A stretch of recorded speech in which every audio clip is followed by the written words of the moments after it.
Another key attribute of every great communicator, whether it's a public speaker or an effective presenter, is confidence. Now, I realize that arrogance can often be misconstrued and mistaken for confidence. But in my opinion, confidence is not the same thing as arrogance. Now, whilst arrogance is what one has when you think that you are better than someone else, confidence is simply having a sense of being sure of your message and your capacity to deliver it effectively.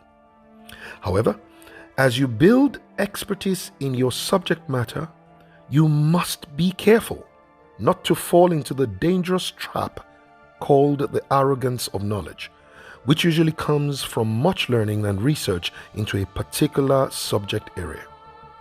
The arrogance of knowledge gives you a false sense of superiority and causes the speaker to look down upon his or her audience because of the knowledge acquired in that subject area. Well, my golden rule simply is, never think of yourself as better than the people you have come to speak to or address.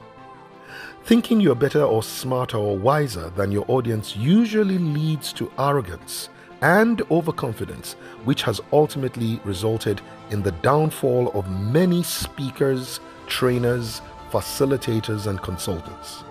Now, whilst I am very sure of who I am and usually very clear about what I am about to say, I have made a conscious decision to never look down on the people I'm speaking to, notwithstanding their age, status, or their level of experience.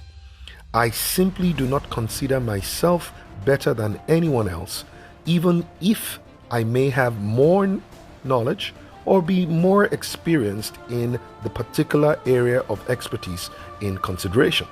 So, earlier on in my consulting career, I came to the realization that entry-level bankers that I was given the opportunity to train at that time will have become senior managers and potentially executive directors in just a matter of 15 to 20 years if they committed themselves to personal mastery and professional excellence.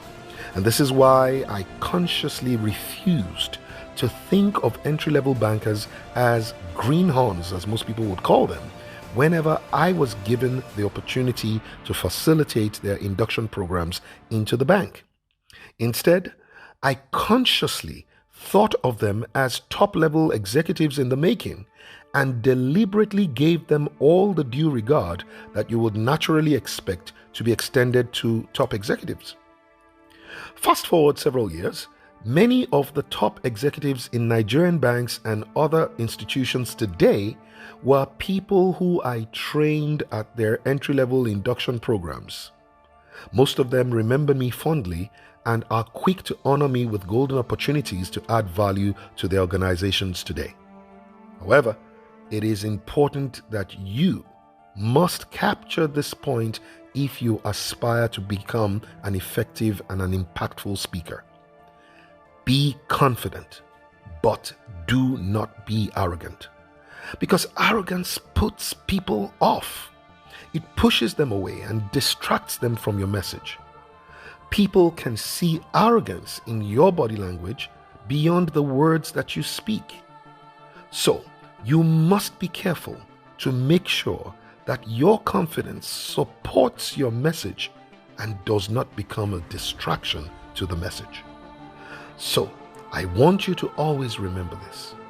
Never lose your confidence in yourself or your message, because your confidence will earn you a great reward with your audience.